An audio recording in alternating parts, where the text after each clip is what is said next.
대부분의 사람들은 부자가 되기를 바라고 있죠. 그런데도 자산관리는 하지 않습니다. 왜 그럴까요? 이유는 간단하다고 봐요. 저는 예적금 통장 두세 개만 가지고 있어도 자산관리를 잘하는 것으로 착각하고 있어요. 그러니까 매월 나오는 월급 통장에서 적금이나 펀드로 자동이체 되고 있다고 하면은 자산관리 정말 잘하고 있다, 이렇게 생각하는 사람들이 많다라는 거예요. 사전적 의미는 경제적 가치가 있는 유무형의 재산을 관리하는 일이 바로 자산관리다라는 거예요. 즉 수입은 늘리고 지출은 통제하면서 자본이득과 현금 흐름이 생기는 시스템을 구축하여 행복한 부자가 되고 그 부를 유지하는 게 자산관리의 골자죠. 당나라 태종이죠. 나라를 세우는 것보다 나라를 지키는 게 더 어렵다라고 일갈하고 있죠. 그렇습니다. 돈도 마찬가지인 것 같아요. 돈을 버는 것보다 돈을 관리하기가 더 어렵다는 뜻이죠. 우리 주변에는 물려받은 부조차 지키지 못하고 망하는 사람들을 흔히 볼 수 있는 거죠. 부자가 되는 것보다 그 부를 유지하기가 더 어렵기 때문이죠. 2030 세대일수록 정잣돈을 빨리 모으려고만 하죠. 아직 되게 급하죠. 결혼 자금도 마련해야 되고, 또 집도 사야 되고, 여행도 다녀야 되고, 차도 사야 되고, 바쁩니다. 그래서 그들은 정잣돈을 빛의 속도로 모으기 위해서 고위험 자산, 즉 주식부터 손대는 경우가 많습니다. 급기야는 직장인이라면 마이너스 통장 이거 없는 사람 없을 정도로 대출까지 받아가며 주식 투자에 나누죠. 또 결혼한 신혼부부 같은 경우에는 배우자한테 알리지도 않아요. 주식 투자할 때는 배우자 몰래 주식 투자에 나서죠. 왜 몰래 나설까요? 배우자 깜짝 놀래게 해주려고. 그런데 놀래는 건 누가 먼저 놀래요? 자기가 먼저 깜짝 놀라죠. 조급해지면 성공하는 것보다 실패할 확률이 높아요. 이렇게 정잣돈 모을 때부터 조급하게 모으면 안 된다. 물론 그 손해는 온전히 누구 몫이다? 자신의 몫이 되는 거죠. 정잣돈은 급하다고 빨리 모을 수 있는 게 아닙니다. 절대로. 마음만 급하면 정잣돈은 빨리 모아지지 않는 속성이 있습니다. 우리가 만약에 학교에서 돈에 대해서 제대로 공부한 적은 없죠. 만약에 배웠다면 정잣돈은 훨씬 더 잘 모을 수 있을 겁니다. 또한 투자에 대해서 제대로 배웠다면 주식이나 코인, 부동산 등 부동산 분위기에 편승한 투자로 인해 손해는 당하지 않았을 겁니다. 당연하죠. 게다가 임대차 계약하는 법을 배웠다면 전세돈을 안전하게 지킬 수 있었겠죠. 전세 사기나 이런 전세 대란 속에서 내 전세 보증금을 안전하게 지킬 수 있었겠죠.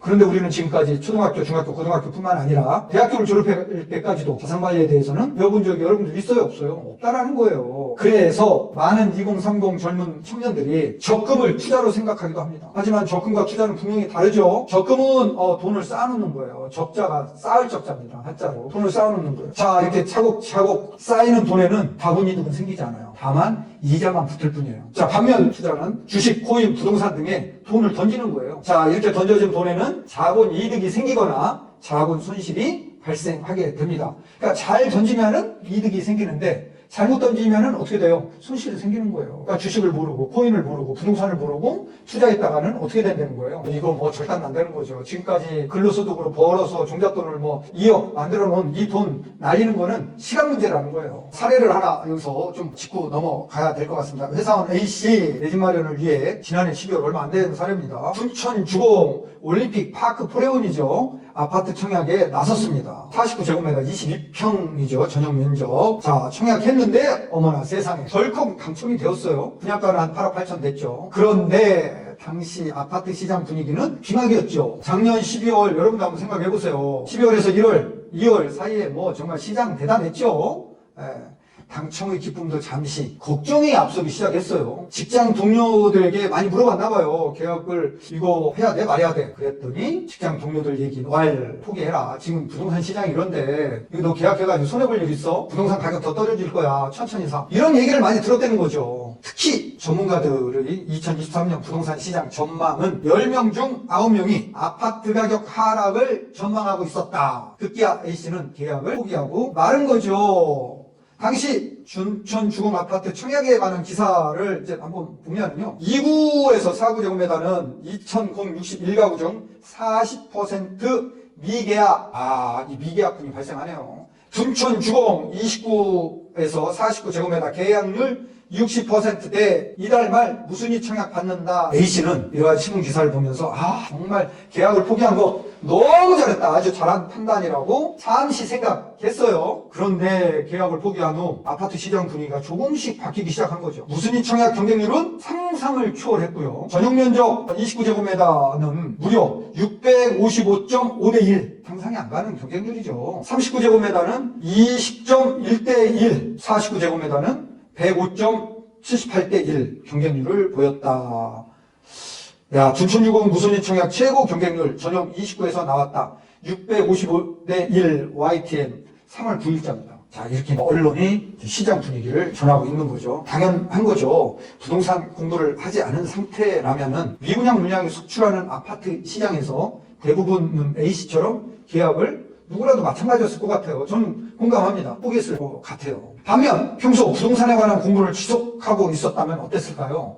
A씨가 부동산 공부를 정말 하고 있었다라면은 둔촌 주공 49제곱미터 이 당첨 어렵게 된 걸 이걸 포기할 수 있었을까요? 아마도 계약을 통해 내 집 마련에 성공했을 것이라고 저는 믿어 의심치 않습니다. 기억해 보죠. 자, 서울 강남 지역의 아파트 미분양 사례는 되게 많았습니다. 2002년 입주한 도곡동 타워페이스 미분양 났었죠. 2004년 입주한 삼성동 아이파크 이것도 미분양이죠. 2009년 입주한 반포자이 이것도 미분양이었죠. 같은 해 입주한 레미안 퍼스트지 이것도 미분양이었고요. 자, 2015년 입주한 레미안 대치팰리스 이거 지금 엄청 비싼 아파트들이죠. 2016년 입주한 아크로 리버파크 등 이러한 아파트들이 다 미분양 났었어요. 이때 계약한 사람과 안 한 사람들 오늘의 차이 분명히 날까요 안 날까요? 딸 때는 2016년이면 얼마 안 지났잖아요. 8년 전에 계약을 안 한 사람, 한 사람과 차이. 자, 이러한 과거의 미분양 사례만 공부했어도 A씨의 판단은 달라졌겠죠. 지금 만약에 판단으로는 당시로 돌아갈 수만 있다라고 하면은 절대로 계약을 포기할까요, 안 할까요? 절대로 안 하겠죠. 자, A씨는 지금 편향 먹기 직전이에요. 뼈저리게 후회하고 있죠. 분명 자산관리에 실패한 거죠. 만약 A씨가 과거 강남 지역의 미분양 아파트 사례에 대해서 공부만 했어도 아파트 시장 분위기의 편승에 계약을 포기하지는 않았을 거죠. 결국 계약만 했어도 내 집 마련은 물론이고 입주 전에 2, 3억 원의 자본이득이 생겼겠죠. 너무 아쉽죠. 직장인들이 2, 3억을 모으려면 몇 년이 걸릴까요? 1억을 모으려면 직장인들이 몇 년 걸릴까요? 월 100만 원씩 저축한다라고 가정하면은요, 7년에서 8년이 걸립니다. 그럼 2억을 모은다라고 하면은 15년 걸린다라는 거예요. 그렇다라고 하면은 내 집 마련을 통해서 자본이득을 얻어서 이게 이제 자산관리의 추석을 만들고 디딤돌로 삼아야 될 이러한 기회를 발로 걷어차버린 거죠. 뭘 보고? 부동산 시장 분위기를 보고 발로 차버린 거죠. 지금은 자신이 원망스러울 뿐이 자산관리는 지식과 경험이 합쳐져야 성공합니다. 경험 없는 지식은 오만해질 수 있습니다, 여러분들. 지식 없는 경험은 또 실패할 수도 있습니다. 또한 지식을 얻는 데 필요한 때만 공부해서도 안 됩니다. 지식을 쌓기 위한 공부는 꾸준하게 매일매일 운동하듯이 삼시세끼 밥 챙겨 먹듯이 공부를 꾸준히 달고 살아야 된다는 거예요. 그래야 필요할 때 즉시 사용하여 경험을 쌓을 수 있는 겁니다. 돈을 모으는 기술은 결국 지식과 경험에서 나온다는 사실을 여러분들 명심하시기 바랍니다.